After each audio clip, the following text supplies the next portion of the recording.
Yo, yo, yo, what's goody? It's Bear in the building. Thank you for tuning in to another episode of Kueen Talk. Please make sure to hit that subscribe button, like button, leave a comment. Let us know what you think of this episode. It is going to be a great one.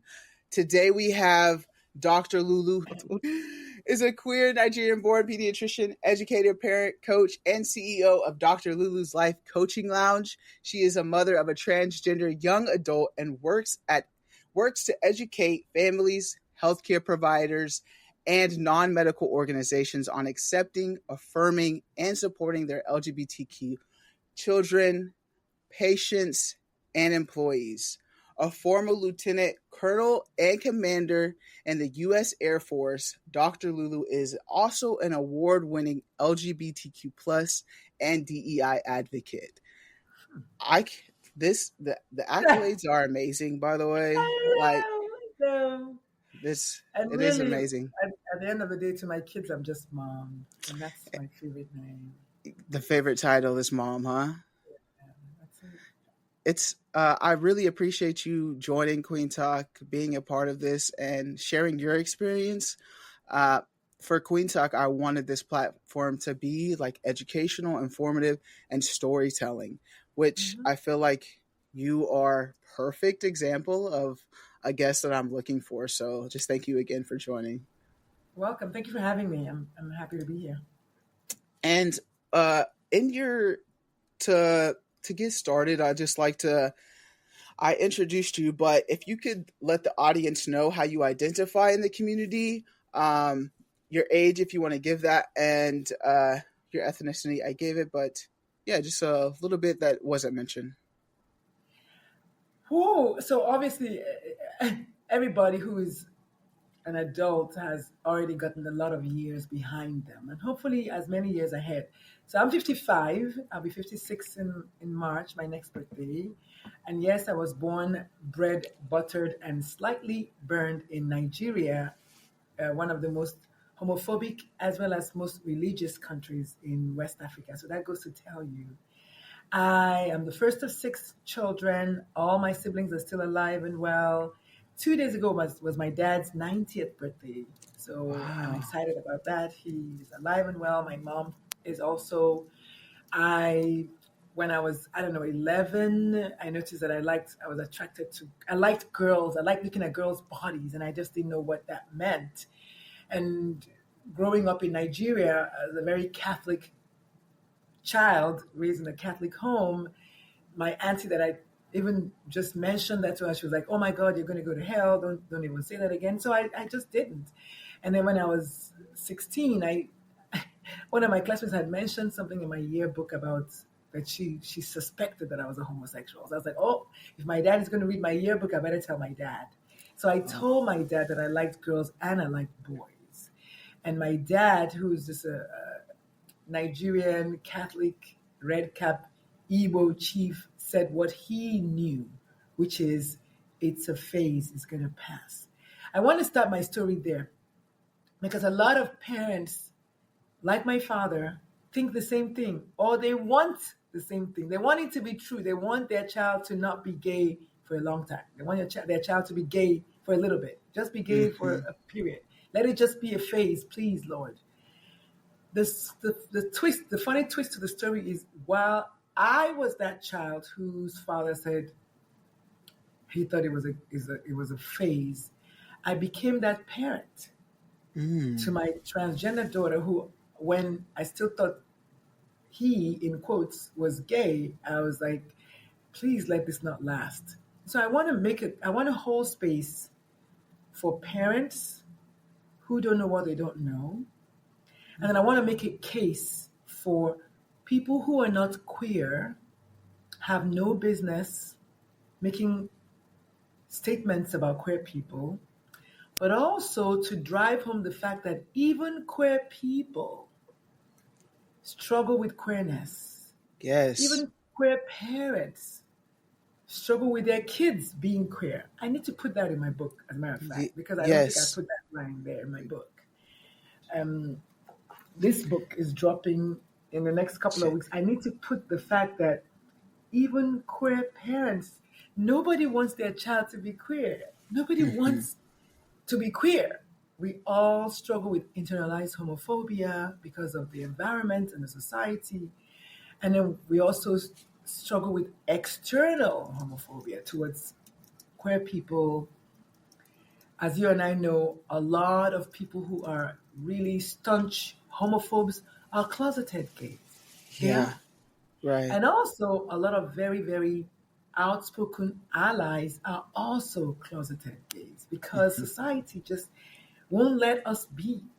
They just won't let Right. us. And it's not, I just want to like touch a little bit on the even being queer, you can have some biases and some thoughts of others to be like, I'm not like them, or I'm you think you're better than because you're not this, because you don't know. And I also think it's just it happens within like the black community too. It's all marginalized groups. I feel like you get so much hate from like the outside groups that you want to say you're not like them. I'm not Yeah. I'm better than them. I'm not this way, but really it's like they're talking about you too. If you're the but for some reason we think like we're a hierarchy if we're not the lowest of the marginalized group that they're talking Yes, we're not about. the lowest. And unfortunately, in today's world, Black transgender women are at the bottom of the barrel. I think they are below the pet Yeah. level, even in today's world. Matter of fact, there's some people whose pets are above all Black people in their Yeah. minds, of course. This is not real, right? Right. So I agree with you. I don't know that the word is that we're necessarily better than them. I think it's like we're different. And so because we're different, we're not the same. Unfortunately, as a physician, I know that once you cut the skin and peel the skin, everybody is the same. Mhm. White people are not better, Asians are not better. All of us are the same once you peel off the superficial, just the skin level, just the Right. skin. All the Exactly. muscles are the same, eyeballs are the same, the JJ is the same, your kidneys are the same. Everything is the same once you peel the layers. So I think in the Black community, what I really want us to remember is you already have experience with being the underdog. You already do. You know what it's like to be the underdog. So I don't want to say, how dare you think someone else is lower than you. I want to say, lean into that. Lean into the fact that you already know you're an underdog. And so, and bring other people along with you. I talked about this yesterday. I don't know if it was the guy that I went out on a date with, I forget. But I was telling someone that the number one killer, yeah, it was a black, I didn't go on a date with him yet, but it was a black guy that I met on a dating site. And just to answer your question, I'm pansexual.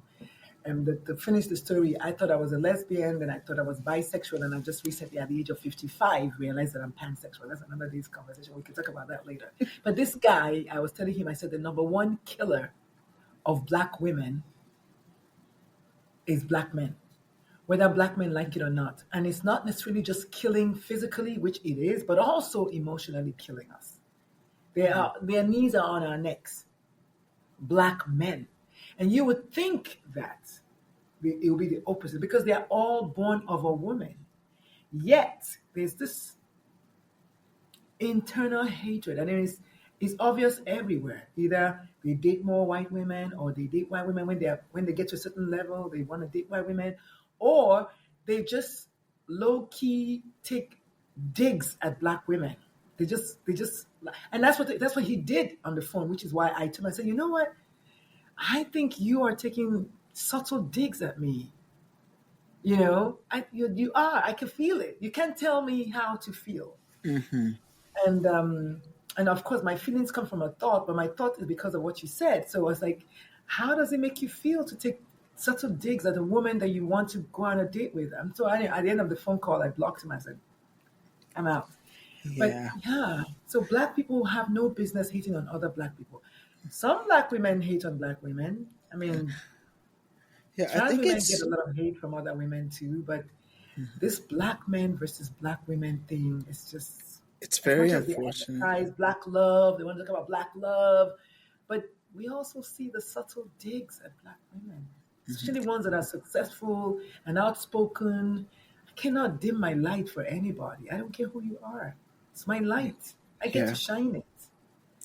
Yeah, I think like from my personal experience, like I'm raised in Wichita, Kansas. I don't know if you've ever even heard of it. Um, Yeah, I if was stationed at Wichita. I think we have a base, okay, McConnell Air yeah, Force Base. McConnell, yes, okay, I was yes, commander over there. Yeah, it's a small okay, world. yes. All right, so you've been Commander here. over You at McConnell Air Force Base. so when you were here, you seen the amount of people of color that may be here. Like if you go out to a restaurant or something, there's not many people. And I wasn't born in Wichita, but I just gave that example. I'm like 30 minutes in a smaller town called El Dorado. Oh, So I was the only black female that graduated in my graduating class. So a oh, lot of people around me, like they didn't it's like almost programmed, and it's not just like the town I'm from, just like programmed in of like you see it on the movies growing up of like what the black woman portrays or mm, what society says. So like growing up, I the only good representation that I seen of a black woman was my mm, mom, my grandmother, my aunts. But like if I were to watch TV, I'm not seeing that growing up. I didn't see that growing up. Or um I'm in this town that doesn't everyone that's a black woman is my family, so I know them. So like the outside, like I there was no other outside sight of that besides of what's portrayed on TV, in yeah. my family. So I think like as far as like the black men, I've had someone literally tell me to my face that they believe 90% of black women are ignorant. Like that's like and telling me Verbatim. uh, tell Verbatim. It's funny because, not to interrupt you, but it's funny because studies have shown that black women are the most people in the world, like in America. So black women, so two things. Black women are the most educated gender in America. But Nigerians are the most educated people in the world. So I am a Nigerian mhm, woman. So where does that put me? And so I'm not going to apologize for being mm, smart. I'm not going to apologize for you and your tiny dick syndrome, because that's really what I call it. Like mm, that's a you problem. yeah, It's not a it's me problem. We're not going to dim our lights. yeah, and I think like just the beginning, like your accolades, some people can be intimidated by you, like Oh yeah, just he said that. He said, "Oh, she's intense," and I said, "What does intense mean? yeah, What is intense?" yeah, yeah. So it's like yeah, you just got to find someone on your level, Dr. Lulu. Oh yeah. Oh no. It's not a question. I mean, Yeah, and but I'm used to it now. It's like, but I have mhm, no problem with that because I'm not. Guess what? I It's a you problem. And yeah, I would just tell him. I said, once I get to that, it's a you problem. I'm done. yeah, And I told him, I said, this conversation. I told him, I said, this conversation is over. That's what I yeah, told him. I said, it's over. I'm not here to cater to your ego. That's not how that works. Like my baby would say, Mom, that's not how that works. I was like, so Mom, that's not how that. Mom, read the room. I'm like, ooh, come over here, son. But yeah, I told him, I said, no, that's not how that works. I'm over. The conversation is over mhm, because there are men out there who are not intimidated by me, right, and, yeah. and they're out there, and I'll But find them. definitely. But I just like I really think it is like the outside world telling people because like that about black women that they are not. That's why they're not attracted to black But women. you don't have to listen to the outside world. I hear you. That part. That part. Yeah, That and part. that's part of what I do as a gender and sexuality educator and a gender and sexuality coach. I actually help queer folks shine. I don't Yeah. like to use the word coming out. I use the word inviting in, but I help queer folks just live radically confident lives. It's not your problem if somebody is feeling intimidated by you. Yeah, I mean, the worst thing they can do is go buy a gun and kill you. Okay. You can kill some of us, you can't kill all of us, because guess what? Every moment, a queer kid is being born by straight people, by the way. Mm-hmm. Right? Most parents that are not in the closet are heterosexual, meaning that homosexuals are born and created and made by heterosexuals. Mm-hmm. So it's a them problem. Yeah. And Yeah. like Lizzo said, I think we're all gay. I think there are more gay people on this earth than those that are not. And they're just unfortunately going to go to their graves, with that. And that's Yeah. sad, but we're not gonna listen to them. Just because society says black women are angry, all that, yes, and Yeah. And I don't think that's a yes and, because I don't think that statement is true, that it's not that even black. true exactly what I'm saying. Yeah. No, I'm saying yes, not yes is true, but I'm saying yes, that's what they're saying. Yeah. And Right. they Yeah. say that, It- and right. That does doesn't that make it does that true. make it true? Exactly. Yeah. So yeah. But even though it's not yes, but it's yes and. Yeah. I So yeah. what? So what? Yeah. I Weird. And you grew up in Nigeria. When did you move to Atlanta? Like, did you come Nigeria straight to Atlanta? Or have you been in Atlanta since you've been here, or like how did that transpire? Are you in Atlanta, Georgia, by the way? Nope, I'm in Kansas still. I'm in Oh, you're still in Kansas. Kansas. Yeah. Okay. Oh, we're not in Kansas anymore. Okay. Well, so I was born in Nigeria, and I did elementary school. We don't have middle school, elementary school, high school, medical school. Okay. And then I came here in 94 for my residency. As a matter of fact, last week I celebrated my 30th anniversary of coming to America. Oh, So nice. December 4th, 1994, I came to America as a bright-eyed, bushy-tailed 25-year-old woman. And today I'm 55, and I'm just as bright-eyed and just as bushy-tailed. And I just moved to Atlanta, Georgia this year. So Okay. I first arrived in New York, and the cold almost killed me. Yes, I said that with my full chest. I almost died of cold. And then I went to the DC area because I went to Howard, HU, And then I got married to my ex-husband, and my eldest was born in Maryland, and then we moved to the Carolinas, where I started my practice, a pediatric practice, and I did that for 13 years until the divorce. And after the divorce, I just didn't want to stay. I mean, I stayed for like maybe another couple of years, but I just didn't want to stay anymore. So then my one of my kids was like, "Mom, wasn't Grandpa in the Air Force?" I was like, "Yes." And he was like, "Well, I mean, you could join the Air Force, right?" I was like, "I can." And Oh, wow. so that's literally how that happened. So at the age of 42, I joined the Air Force. I came in as a high major, what they call a direct accession. So I came in directly from the streets of Charlotte, North Carolina, and I came in as a high major. And then the day I did my swearing in, I became a lieutenant colonel and commander that day of my fleet. And then I was stationed at Lackland Air Force Base, aka JBSA Lackland. And I did my 4 years there, and then I got out after 4 years. And I just moved here from San Antonio, Texas in January. That's That's my story in a nutshell. awesome. That is. Somewhere along the line, I got married to my ex-wife. I always don't remember. Like, there's just so much to talk about. But in the Carolinas, I met her. I fell truly, madly, deeply in love with this human. I tell people, I said it was like a movie, and I just saw her, and everything else was blurred. I promise you. And I just like, and before the end of the day, I think she was pulling at my jeans and looking at the color of my underpants because I said something about, oh, I always match my bras with my panties. And then she was like, oh, I see. And it was just a beautiful relationship. And that was like the first day we met. I'm like, who is this? And she was like, oh, no, I'm strictly Dickly. I'm like, mm-hmm. But it was a beautiful relationship. We just grew apart. And then the lockdown just did us in. The Was that lockdown your just did. first relationship with a woman? It was Was the one that I married. It was the one that I married. I had a crazy crush on Keisha, who I don't even think Keisha knows to this day that she was like my first major girl crush that I really wanted to be with. But when I was in high school, I went to an all-girls high school. So there were some girls that I oh kind of sort of liked-ish, but nothing. There was one girl that I really liked. She was my junior, so of course there was no fraternization. So she doesn't even know that I liked her. Then there's Yeah. another girl that I liked. But I just just liked liked, them, but but I didn't never act. dated.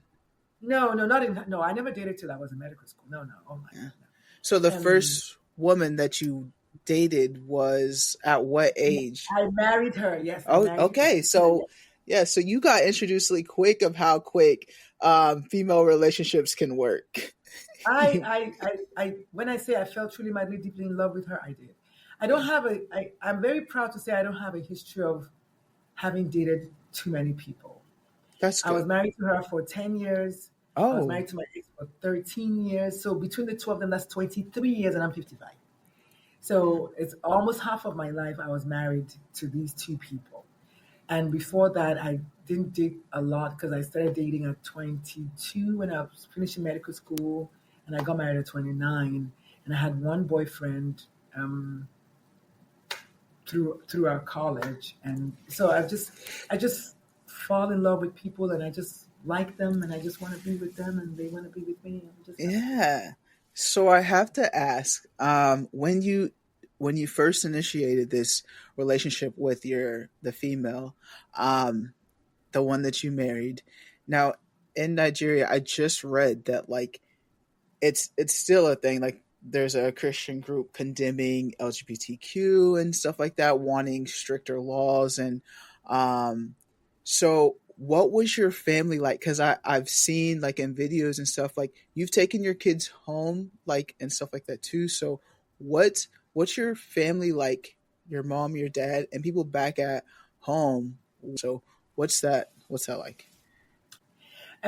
So I met my ex-wife here in America. I've been here for 30 years, so that means I did meet her here. We got married in 2012, as soon as the Don't Ask, Don't Tell was repealed. Mm, So thank you, Obama. We, I have a family that has a lot of LGBT people. okay, The, nice. the first thing I want to say is just to go back a little bit to remind anyone who's listening to this that people ask me that all the time. So you're Nigerian. I mean, how is all the homophobia? And I'm like, wait, isn't there homophobia in America? Hmm. Isn't America spelled with three Ks? Like, and there are more homophobes in America. So there's homophobes everywhere, is what I'm saying. In Yeah. America, we have Christian groups right now advocating against gays. It's everywhere. So I usually want to remind people that it's not a Nigerian thing. It's actually a Western problem. Because thanks to the research I'm doing on my two books, this one is about transgender kids, and this one is for parents of LGBT kids. Thanks to my research, I know that Africa originally has always been pro. We've always had same gender relations, same sex thing. We've always believed in third genders, fourth genders, ancient Africa. So homophobia was imported by colonialism right next to Christianity. I want to repeat that for those at the back. You can look up the studies. This is not drlulu.com. This is facts that Africa, ancient indigenous communities and indigenous societies, ancient indigenous intelligence has always been pro same gender, same sex loving, third genders, other genders, which is why we have two spirit right now, which is from indigenous society. In Africa, when you have a word for something, that means that that thing exists. In my language, Igbo land, for instance, in Igbo, we do not have gendered pronouns. Our pronouns are they, them. There's no he, her. Unless, of course, you hear the context. You say, oh, it's a guy that's talking. Or their name. But we have a lot of names, like my name, Uchenna, is unisex. Why? There are hardly any Western names that are unisex. John is not unisex. Michael is not unisex. Madison is not unisex. But Uchenna is unisex. So we have a lot of ancient intelligence supporting that. We always had third genders and same sex. I mean, ancient writings on Egyptian walls show same sex love acts in ancient Egypt. So this is not something that Africa has never known. I don't Right, care right. what anybody says. But also, if you look at what I said at the beginning, I said Nigeria is one of the most religious and most homophobic. You can see the parallel. Religion, or rather, should I say, Abrahamic religion, Western religion is what brought this in. Mm, It's never been an African thing. So I want to just put that disclaimer there for those who don't know. And as an right. educator, I don't mind educating. This is a Hmm. fact. That said, of course, I was raised Catholic. I said at the beginning, my aunt was like, "You're going to go to hell." So people who adopt Western religion adopt homophobia, even though Jesus said nothing about the gays. As a matter of fact, in today's world, Jesus would probably hang out with the gays. I just see Jesus as rolling with us. He wore dresses, he had long hair, and he wore sandals. I mean, hey, who knows? But that said, that aside, I think the answer to your question is yes, in my inside family, there are people who are homophobic and transphobic, but also in my inside family, we have more than three of us who are LGBT. My uncle. I mean, it's like this is not a new thing. So it's I, yeah, I hear what you're saying. yeah. It's a worldwide thing of homophobia. It's not Yes, just Nigeria. we have, even as we are poised to have the SCOTUS Supreme Court take a decision anytime soon about gender affirmation. That's going to be a law. The state Yeah. of Texas has outlawed any kind of gender affirmation for 18 and under, trans kids only, not all children, Hmm. only trans children. Yeah. Texas, where my own trans child lives as a 26-year-old adult trans woman. The UK, the entire United Kingdom, last week banned, or was it this week, banned completely. Yeah. Yeah. So It's it's not a Nigerian thing. The laws are not Nigerian. Ghana actually is the one that has passed a law. Uganda has passed a law. yeah. Kenya has passed a law. South Africa hasn't. Okay. Um, Botswana hasn't. We have about a dozen African countries that are not homophobic at all. Seychelles, So many African countries, but West African countries specifically are very homophobic because, yeah. again, they're very religious. I want to, Yeah. I want to showcase that fact. But that said, I know a lot of Nigerians who are happily gay. I spoke at the UK Black Pride in August in London. There were 4,000, 5,000, 6,000 people there. Half of them were Nigerians and half of them were queer because they were at the Black UK Pride. So there's queerness Yes. flourishing in Nigeria.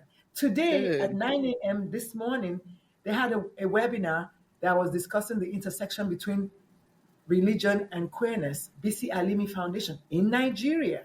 And I was in the Zoom room, right? So it's even though just like in America, there are laws against it. In America, we still have queer folks who are celebrating queer joy. Hmm. Yeah, And and I so I think wanted, that's yeah. yeah, go ahead, And I'm glad that you're bringing that up because Queen Talk is representation. So to see, you don't have to be scared. Like if you're Nigerian, there are multiple people that are this way. Like regardless of what it is like the homophobia, like you said, it is everywhere. But that doesn't Mhm. mean that the representation of Nigeria queer is not out there. So Oh my God, I Nigerian queerness is is at the forefront of queerness. Nigerian queerness.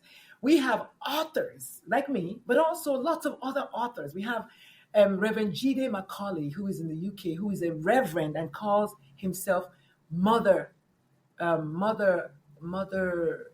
Something like he's a pastor, but he's a gay flamboyant. He was at the global pride that was celebrated in Atlanta, Georgia. He was there. Michael Igodaro was there. These are all forefront. There was a trans mask that came from Nigeria, all the way from Nigeria, living full transitioned fully. We have a lot of gay queer representation in Nigeria. It's such a beautiful eclectic mix of people, and I love that in spite of the religious um, I guess, persecution, in spite of the anti-gay marriage laws. I am one of the foremost followers of the LGBTQ plus Facebook group that celebrates weddings and unions, and they always feature Nigerians there. We always feature Black. It's only for Black LGBT. I don't know the name right now, but because I'm talking about it, the algorithm is probably going to show it to me in a minute. But it's like the Black LGBT in Africa is really, really, really doing very well. People just don't know that. I'll find it very soon and I'll share with you. But this queerness is, oh my God. And I'm so happy. And I'm here for all of it. Many of them follow me on my Instagram. And some of them even just send me DMs saying, thank you so much for being a face of what's possible. And I'm just so happy. I'm like everybody's rich queer auntie. I love being able to be that. Yes. And you've done a lot, and you have a book coming out. I wanted to talk about the book, The Black Transgender Please, Child. And let's talk about the book.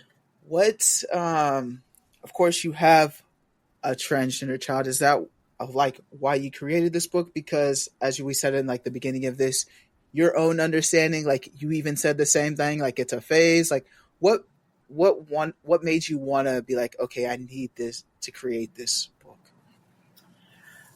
That's a great question. A lot of times we're told that in coaching, you're best poised to coach the person you used to be. So I like decided that. why, I used to be that parent who was not affirming. I used to be that queer child who was told that is a phase. And today I'm an example of the fact that you can have all of that and still do what's right by your child. And my Facebook group has 2,000 parents, and we get maybe 10 people joining every week. And they're all looking for the same thing. Other parents whose kids are queer, other parents whose kids are trans, other parents whose kids are Black and queer. So I thought, why not write a book? This one, actually, I started writing it a long time ago, and the American Academy of Pediatrics is going to fully publish it. So I thought, okay, well, since they're publishing that one now, I'm going to go ahead and write this one, because there's no book out there by a Black parent of a trans kid for Black parents of trans kids. So the book is called About Your Black Transgender Child, Answers to Most of Your Burning Questions. Because I can't answer I don't know all the questions people have, but I know most of them. Mm-hmm. And so the book it's 39, 40 chapters. And each chapter is titled about something. So about relationships, about intersectionality, about transitioning, about your child and their doctor, about your child, about your thoughts, about handling homophobia, about telling when to tell, right? Each one about gender affirming surgery, about gender neutral restrooms. I mean, each chapter is about something, right? Let's talk about it. I love that. So I'm very proud of the book. It's dropping December 31st. So help me God. I'm really seriously, doing my final reviews and my final edits. And I should be done by the grace of God. By the end of next week, I should be done with all of my edits and just push the book out to publish it. So I'm really excited about this book. I'm really excited about it. Yeah. I'm not talking about transgender people because I'm not transgender. But I'm the next thing. I'm the next best thing because I'm a mother of a trans kid. But I'm also a pediatrician. So I have been talking to parents my whole life as a physician. And I happen to be a parent of a trans kid. And Google is your friend. ChatGPT is your friend. So what I don't know, I ask on my Facebook page. All the trans people usually respond. I quote many of them in the book. Are quoted in the book. Oh my God, so many of them. I have a whole prompt that I said, all trans people, tell me what is trans joy to you. And I had like 54 or more people. So I have enough content to share what trans joy means, right? Even without being trans. Because I want the parents to know that your child being trans is not a death sentence. It's actually a happy thing. It's a joyful thing. So I want you as a parent to also celebrate your own parenting joy. The biggest thing that I talk about is parents ask me, Dr. Lulu, how can I accept my child? Or how do I, accept my child? But what they're really asking me is, how do I affirm my child? Mm-hmm. However, the first question is, how do I accept myself and my identity as a parent of a queer child, as a parent of a trans child? Once the parent accepts their identity, the child is easy. Kids just want to be fed dinner and put to bed.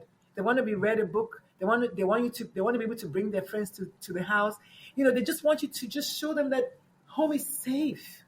So Yes. to do that, you have to accept this assignment you've been given, this mission you've been given. So your mission, if you choose to accept it, is to accept yourself so that you can affirm your child. Affirmation is the outward things that come from your self-acceptance. That's what I said in the book. Affirmation means you're doing everything outwardly because you have first accepted yourself. And then you don't say to your child, I want to affirm you. No, your actions, your words will make your child feel affirmed, feel validated, feel seen, feel supported. But first, we have to get rid of what are you thinking? Mm-hmm. Because all your actions come from your thoughts. So what are your thoughts about the queer community? And where did those thoughts come from? Because if they came from someone like my dad who is not queer, it doesn't hold water. Mm-hmm. So do your thoughts come from a queer person? And is that queer person homophobic? It's like, this is very complicated. You see how it's an entanglement. You can't Mm-hmm. just, you have to take out each string and follow it to the end. And then let's release the real you. Because you, dear parent, might actually be queer yourself. Yeah. Like in my case. But Yes. even as I was queer, it didn't stop me from being homophobic. It didn't stop me from being transphobic. My own child said, Mom, our house was extremely transphobic when I was growing up. And she was right. Yeah. And I was married to my ex-wife. Both of us were transphobic. Yeah. Queer people can be transphobic. It's a thing. It is. Black people can be homophobic. It's a thing. So just because you're one of the underdogs doesn't mean you cannot. They say all Be part of the problem. Skinfolk cannot, be part of the problem. All skinfolk cannot kinfolk. What does that mean? That means Black people can actually, like we were saying at the beginning, can be the problem when it comes to another Black person because that person is queer. Mm-hmm. Yeah, we talk about just giving, like a lot of the past episodes is just personally from my experience and a lot of the people that have been on my podcast is giving our parents like grace, so much grace. Like it's when we tell, because we give ourselves so much grace. What I didn't come out until I was a senior in high school, but I knew, but it was like I was fighting it within myself of just like, okay, I'm not ready to do this yet. So it's like when you tell someone else, they're going to go through the same process as you did before you actually came true to yourself. So it's like, and it's like going through grief in a sense of what your parents thought their child's life was going to be like what they thought it was going to be. And so you bring up like this acronym I seen in one of your things is just the affirming your child, believing your child, creating. Mm-hmm. Yeah. So I feel like in the sense, like those are the steps too of like what your parents needs to go through. Yeah. And it's okay, but also it's okay for like the person that's queer to take space for themselves too. Absolutely. Wow. I actually don't preach. I've never preached grief.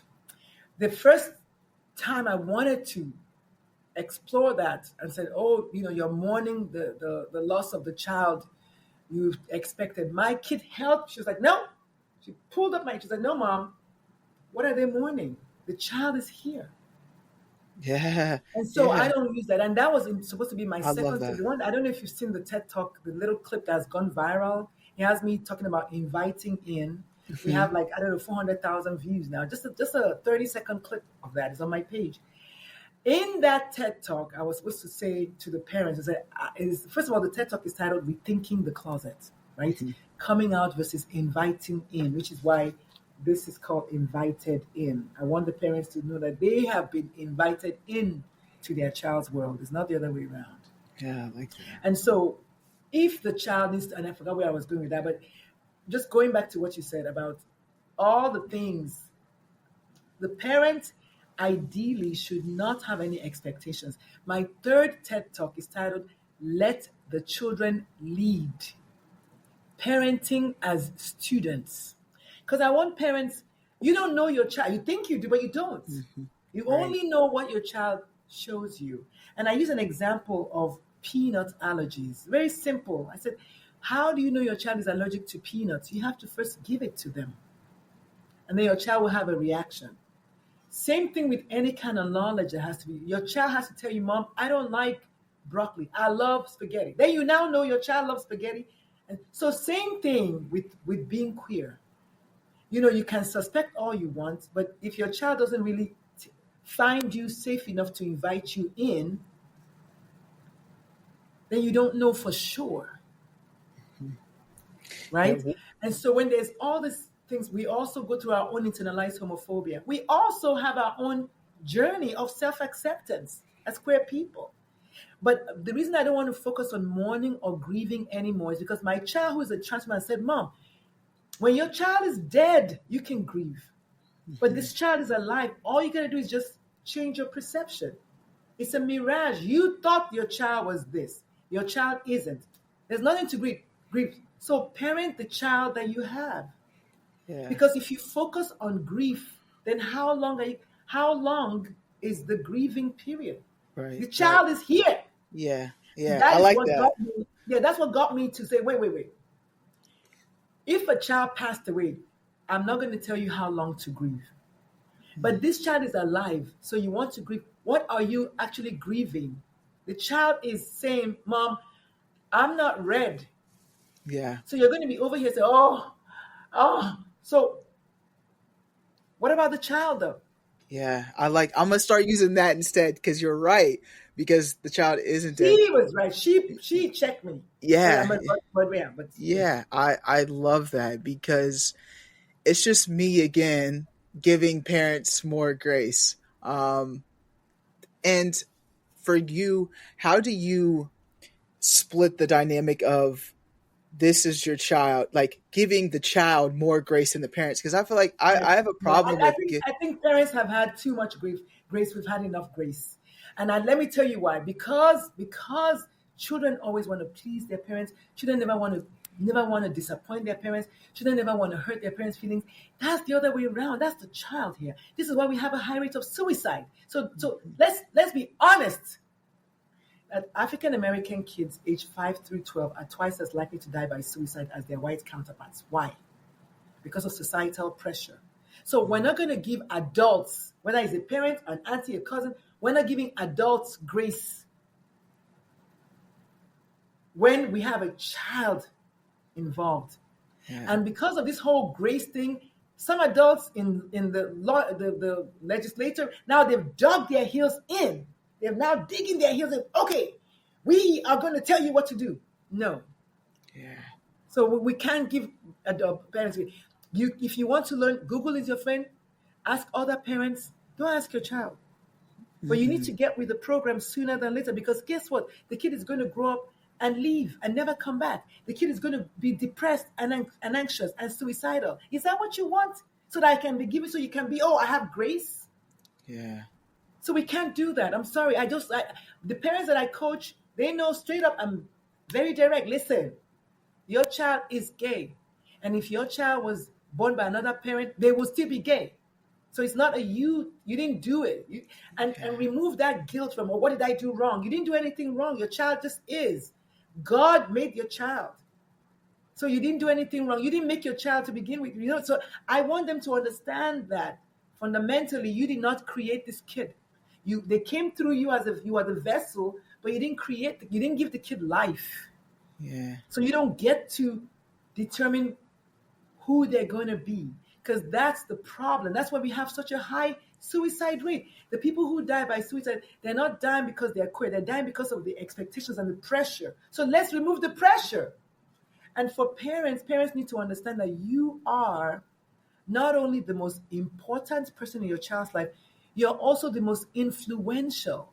Mm-hmm. And so that's critical for how much suffering you want your child to be in. Yeah. No parent wants their child to suffer. So if you don't want your child to suffer, then don't be part of the problem. There's a big picture there's a small picture, a picture of a parent, two parents with a pair of big giant scissors about to cut their baby's transgender wings. And then we say, of all the things you can be, don't be your child's first bully, dear parent. Yeah. That part. Don't be your child's first bully. I like that because I feel like you said a lot of great things. And it's just like I growing up, you do just want to please your parents so much. Like Yes. you don't want to disappoint them in any way. And that was a big portion of why like I didn't want to tell them. Like I just didn't want. Exactly, because you're afraid of what they're going to, how they're going to. But the truth is, you did not create yourself, and then that's what I tell the queer people that I coach. You did not create yourself. Hmm. Yeah. You did not create yourself. Yeah. And so once you come to the realization, I say to them, inviting people in is ultimately about safety. So Yeah. if you don't feel safe, don't tell. Yeah. But don't prevent yourself from knowing, because the beautiful thing is that you know. And you can go to your Yes. grave with it if you choose. You don't have to Hmm. tell anyone if you don't want to. And that's what I talk about. If you ask 100 people, 100 trans people about transition, you get 100 different ways, because transition means 100 different things to 100 different people. Some people want to transition, some Hmm. people don't want to transition. Just like Right. queerness. Some people want to tell people, some people don't want to tell people. I tell people that I'm pansexual because I want people to realize that you can discover your pansexuality at 55. Because I'm in this space of education, I want to open up the fact that it's ongoing. Right. Yeah. We're never static. We're always growing and developing and becoming. And Hmm. allow yourself to become. 2 days ago, I told a 48-year-old woman, I said, but what if you were queer? She said, you know what? You're right. I have been attracted. I said, and once she said it, she felt so free. I said, that's my job. My work is done. Yeah. Yeah. It is so freeing too. Like once you're able to just like release it and state it. And you mentioned something of like it being ongoing. And when you first said to your father it was you're bisexual, so it's like I said the same thing when I first came out too. I was bisexual, and then I found out I'm not bisexual. i just Yes. i just like females. I'm Well, there you go. And I was Yeah. like that. I knew I liked boys. I knew I liked boys. But then I was like, I also like girls. What the fuck is this? Like, but then I only knew the word lesbian when I was in high school. But Hmm. I knew that didn't describe me. Because I love me a good dick. That drive me nuts. I like that. But I also I love my ex-wife and I love her boobs. And I'm a boobs kind of girl. And I also Yeah. like the soft. And why can't I have all of it? I don't create what I like. If you like strawberries, you like strawberries. It's like this is just what you like. I mean, Yeah. and then this year I found out, wait, I have this intense attraction to this guy, and I found out that he's trans. I said, wait, what's this? I want to take off my clothes. I'm just like so hot. But last year, there was another girl that I had a crazy crush on, and I found out that she's trans. I'm like, wait, so I'm not bisexual? Wait, what does this mean? I said, oh, it's called pansexual. Oh, and now I'm like, this is a thing. Hmm. And it doesn't Yeah. mean you have to act on it if you don't want to. But then Right. also, if I meet a guy and I like him, I don't care if he's trans, is what I'm saying. I don't care if he's trans. Yeah. Because if he's kind to himself and he's kind to me, we're going to have an amazing relationship. And that's the kind of, I'm a sapiosexual. I love people that are kind to themselves and compassionate. Those are the things I'm looking for. I mean, yeah, but after 55 years, you know what? The sex is no longer about the sex. It's about the relationship, the connection. And so I want people to understand that, yes, I'm 55. I'm in my menopause. If I get a good guy with a good dick, I have a good, okay. But 30 years from now, that's not what's going to matter. Yeah. Yeah, no, and it's even within that sense too of just like being a part. You mentioned a little bit at the beginning of this episode, but it's just like being a part of like the queer community. Hmm. If during, I feel like the last 5 to 10 years, Mm-hmm. it's changed of just like what, just like specifically a stud. So, stud, me, Mm-hmm. I like always thought I had to be this masculine presenting all the time. Like, that's Mm-hmm. what a stud is. And I can't show my feminine side because that would make me not gay, I guess, or it would make it seem like I'm something. But just like within the last few years, it's just like accepting all of me and understanding I All of don't have to you. fit a box and a role of what someone said is the I community. want to cry listening to you. I accept all of you. Yes, it's All of it. All of it. Somebody told me, this guy that I was talking to on the phone today, he told me this morning, he said, wow, you don't look like you have fibromyalgia. I said, yes, because I'm not my diagnosis. I'm not going to be walking around, oh, woe is me, I have fibro. No. yeah, Yes, it's just a diagnosis. You know, it's fine. yes. It, I it is. Um, and I want to know and what your Facebook group is called, so that if anyone wanted to join, what is the Facebook group that you I'm have, going that to write it. It's community? called Parents. Oh, I don't know how to write it. Oh, I thought I could write it. Oh, never mind. So it's called Parents Supporting Parents. Oh, there it is. Okay, so Parents Parents Supporting supporting Parents. parent. I will. Yeah, I think it's And in and parentheses, it says LGBTQ plus families. But okay, I'll write it here. So okay, that's my Facebook group. Um, Obviously, the book is dropping. I hope people go get the book. Oh my God! If you're an organization and you need a speaker, a trainer, a workshop, facilitator, I do those in the DEI space with ERGs, just helping them, you know, support themselves, first of all, if they're queer, but also parents of queer kids in the space as a talent retention tool. Because I realized that where I was working, if I couldn't take my child to work there, and because they don't have gender neutral bathrooms, as an example, I'm not going to last there. After a yeah, while, I'm going to find another job because I need to be able to bring all of me as a parent of a trans kid to work, which means if my kid wants to come to work, she can come to work and use the bathroom without feeling any kind of way. So I'm yeah, helping organizations realize that. I'm helping doctors. I'm a professor at a couple of the medical schools here. I help doctors also become better allies for their queer patients, for their trans patients, by making their office safe. Because I also know that some of their co-workers are queer, some of their employees are queer, right? It's not just their patients. hmm, So I just help them realize that normalizing conversations about queerness. Don't say, "Oh, are you bringing your husband to the Christmas party?" hmm, That's assuming that I have a husband. yeah, Are you yeah, coming with anyone? Are you coming with anyone to the Christmas party? yeah, Is one way to say it. Are you bringing your spouse to the Christmas party? Is another way to say it. yeah, Who are you bringing to the Christmas party? So it's something simple like that. It's not even, right, I didn't even think about it. It just, those three questions just came. I'm going to write an article about it on LinkedIn right now. What not to say about Christmas parties to yeah, make sure everybody's inclusive. Everybody doesn't have a husband. Everybody doesn't have a wife. hmm, And they may be non-binary. So who are you bringing? yeah. That reminds me of just like something to just to have open conversations like with kids, because that happens a lot with kids. Is just like if it's just like a boy, for example, and it's like, oh, do you have a girlfriend these days or Yes. anything like that, like, and it's like, first off, like, the kid's so young, why are we even like asking these questions right now? Like, let the kid be a kid. I But love that. if you're going to ask, like, open that up to where it's not just so direct to where it can only be a girlfriend, I like, love that. I love that. That's one of the things I talk about. I talk about that in the sandbox. I said when the kids are playing in the sandbox, when little Tommy is playing in the sandbox with little Susan, okay?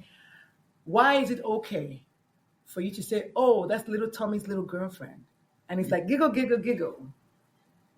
right. Why can't Steve be little Tommy's boyfriend? And, Hmm. and you're right. Why is it okay to only have one way to think about it? Why can't it also be? And so that's part of normalizing conversations about that. Okay, don't say anything then. Hmm. Yeah, and But don't box your kid into a space and right there. you're already making the child feel a certain kind of way. Mm-hmm. You mentioned that your house was transphobic. What ways was your house transphobic? I know like that's a little example of a conversation, just like not having open dialogue of just like queerness. But what other ways were you where you looked back and like, oh wow, there was a lot of transphobicness in my house? Like, what was that? So the first thing I know that we did was we used to watch as a family. We always watched America's Top Model together. And one of the things that I always said about Miss J Mm-hmm. was, why you gotta be so girly?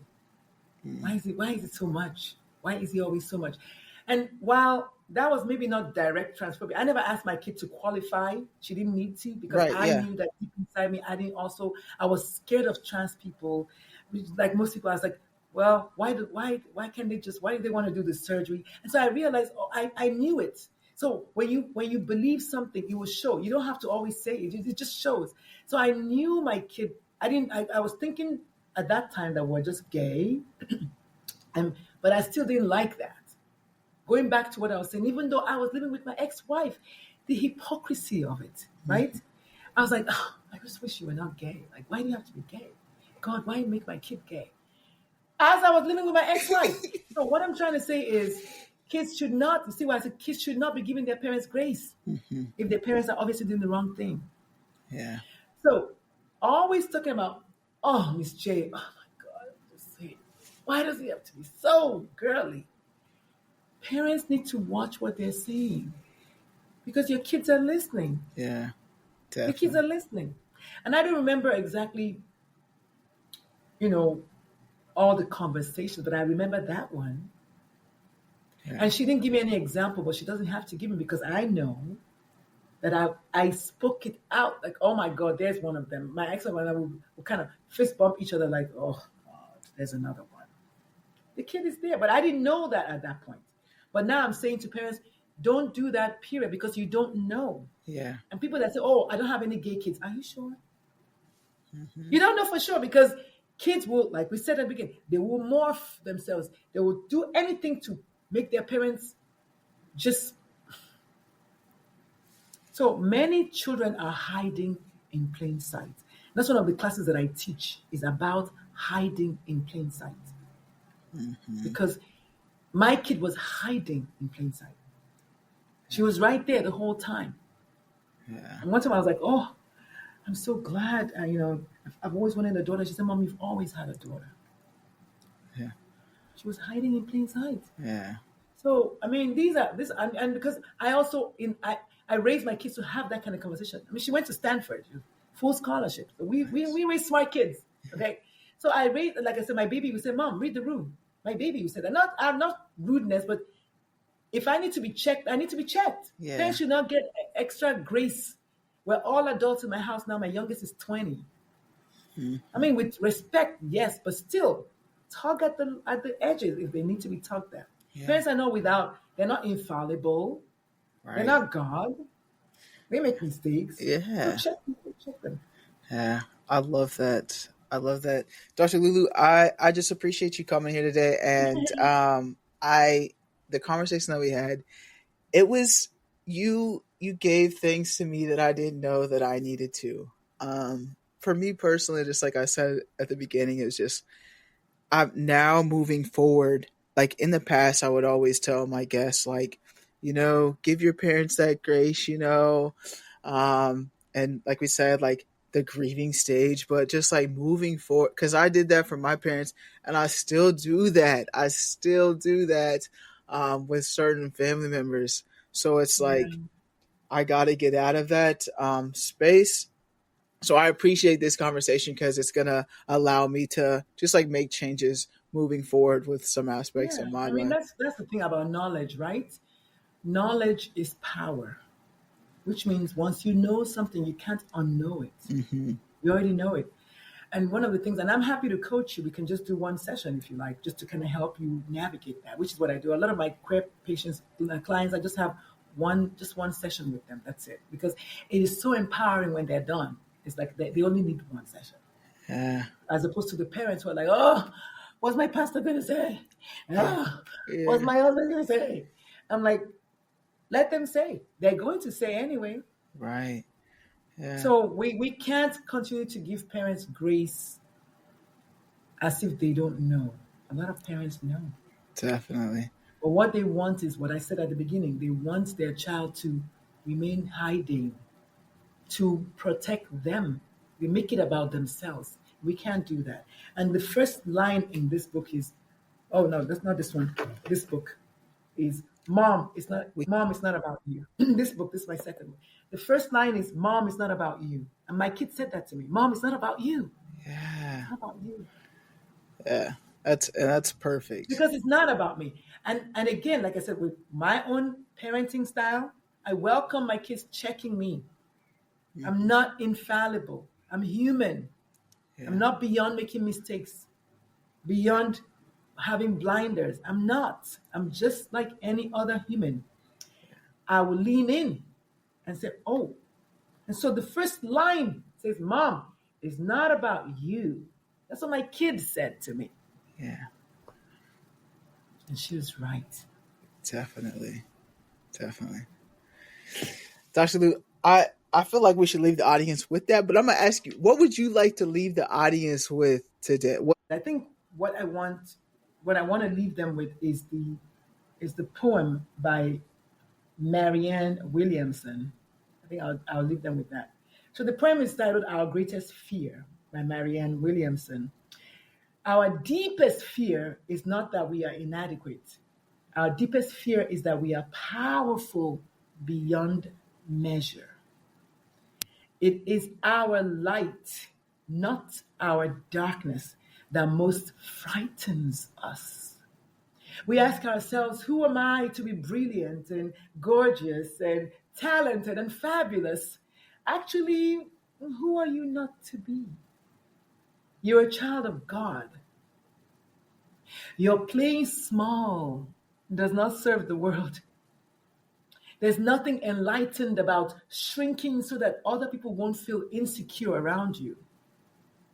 We were born to make manifest the glory of God that is within us. But check this out though. It is not just in some of us, it is in everyone. And as we let our own light shine, we unconsciously give other people permission to do the same. As we are liberated from our own fear, because it always comes down to fear, as we are liberated from our own fear, our presence automatically liberates others. Yes. Poem. Love it. Yes. I love that.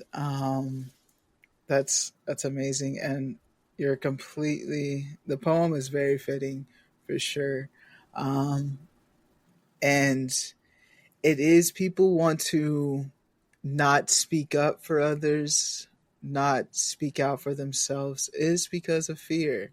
A lot of fear has to do with it. Just being a queer person, there is a lot of fear, especially with the unknown of everything that's could be. There's a lot of fear going on, and voices like yours, podcasts like this, is we just have to keep pushing, um, for us. And I just thank you so much, Dr. Lulu, for being a part of this today. And I hope that the parents that are watching, the people a part of the queer community that are watching, really got something from this today as much as I did. Like, to be honest, like, I get a little bit from everyone, like, when I do this podcast, but for some, like, this one, I'm not even lying, like, this one was, it hit different, of just like validating myself a lot more than I usually do. It's like I usually give validation for others to do for their reasons, as to why they are the way they are for us. But this one was just like, this is me. Like, this is who I am, and you guys need to get with the Unapologetically. program. I love it. This has been great this morning. I needed this morning. took you to church this morning. Yes, we Yes, did. you guys make sure Dr. Lulu's book comes out December 31st. About your black transgender child. Yes. The About about your and please follow me on IG. I can never Yes, remember. I will have your socials at the bottom of this. Yes, make sure you guys check out that book about your black transgender child. I feel like it's a great topic because it pertains to like, I don't have to, that doesn't happen over here. Yeah, yeah.